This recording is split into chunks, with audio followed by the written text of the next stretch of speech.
Hello friends, अब हम लोग करेंगे जो हमारी क्लास 10th था उसमें जो चैप्टर नंबर 1 था। कल हम लोगों ने उसमें करा था नंबर्स, हमारे नंबर्स कितने टाइप्स के होते हैं। आज बात करते हैं उसमें नंबर के बाद हमारी एक थ्योरम है। अब हमारी जो थ्योरम है उसके बारे में बात करेंगे। जो हमारी थ्योरम है उसका नाम है फंडामेंटल थ्योरम ऑफ अर्थमेटिक। इस थ्योरम का सिंपल सा मीनिंग होता है जो भी हमारे कंपोजिट नंबर होते हैं हम उन्हें लिख सकते हैं product of the prime number. मतलब कि जो हमारे कंपोजिट नंबर होते हैं हम उसे ब्रेक कर सकते हैं प्राइम नंबर के प्रोडक्ट में। मतलब कि जैसे कंपोजिट नंबर है, कंपोजिट नंबर तो आपको पता ही है। कंपोजिट नंबर वो नंबर्स होते हैं जिनके फैक्टर 2 या 2 से ज़्यादा हो। जब हमारे किसी भी नंबर के फैक्टर 2 से ज़्यादा होते हैं तो वो नंबर हमारे कंपोजिट नंबर कहलाते हैं। अब बात करते हैं हम second prime number. Prime numbers वो नंबर होते हैं जो खुद की टेबल में और 1 की टेबल में आते हैं। अब जैसे कि मेरे पास एक एग्जांपल है। थ्योरम क्या है, पहले ध्यान से थ्योरम सुनो। थ्योरम का मतलब है जो हमारे कंपोजिट नंबर है हम इसे लिख सकते हैं प्रोडक्ट ऑफ प्राइम में।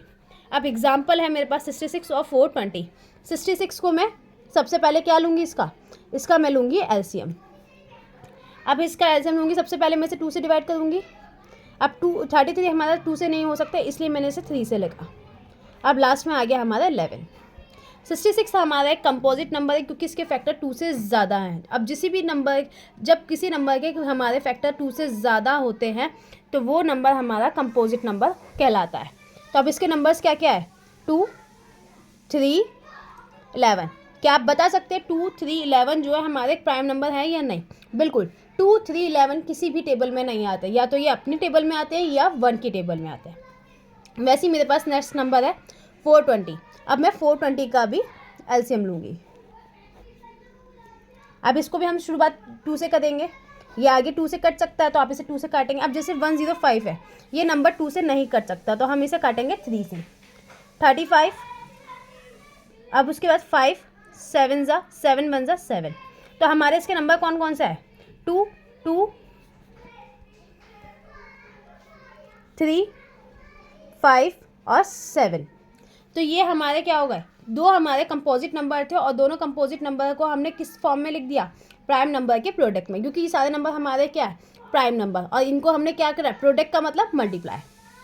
यहाँ तक क्लियर कि जो मैंने थ्योरम बोली थी मैंने आपको प्रूफ करके दिखा दी कि मैं किसी भी कंपोजिट नंबर को उसके प्राइम नंबर के प्रोडक्ट में लिख सकती हूँ। अब बात करते हैं एलसीएम और एचसीएफ।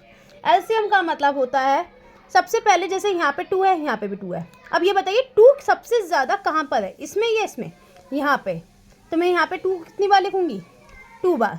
उसके बाद 3 यहाँ पे 1 बार है, यहाँ पे 1 बार, तो आप कोई सा भी 3 को कंसिडर कर सकते हो। उसके बाद 5 जो सिर्फ 1 बार है, 7 1 बार, 11 1 बार। अब आप कहोगे कि मैंने 2 तो 3 टाइम्स था, मैंने 2 बार क्यों लिखा? जो कोई नंबर सबसे ज़्यादा बार रिपीट होता है हम वही नंबर लिखते हैं। अगर कोई नंबर हमारा एक बार से ज़्यादा रिपीट हो रहा है तो जितनी बार भी रिपीट होगा आप उस नंबर को उतनी बार लिखेंगे। अब जैसे कि एक 2 और एक 2 सबसे रिपीट कहाँ हो रहा है, वो यहाँ पे 2 टाइम्स, इसीलिए मैंने 2 को कितनी बार लिख दिया, 2 टाइम्स। अब आप इसे क्या करेंगे, मल्टीप्लाई। तो कीजिए, 2 2 ज़ा 4, 4 3 ज़ा 12, 12 5 ज़ा 60 और 60 को 77 से मल्टीप्लाई कर दीजिए।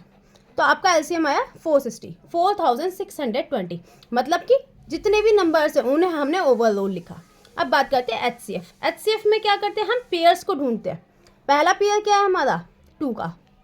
फिर दूसरा पेयर कौन सा बनना है, 3 का।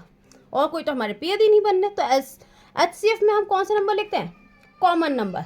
और एलसीएम में कौन से नंबर होते हैं, ऑल नंबर। एचसीएफ में कौन से नंबर होते हैं बच्चों, कॉमन नंबर। अब दोनों में कॉमन क्या है, 2 और 3, और एलसीएम में सारे। तो हमारा एचसीएफ कितना आया, 6। ये थी आपकी fundamental theorem of arithmetic. Thank you.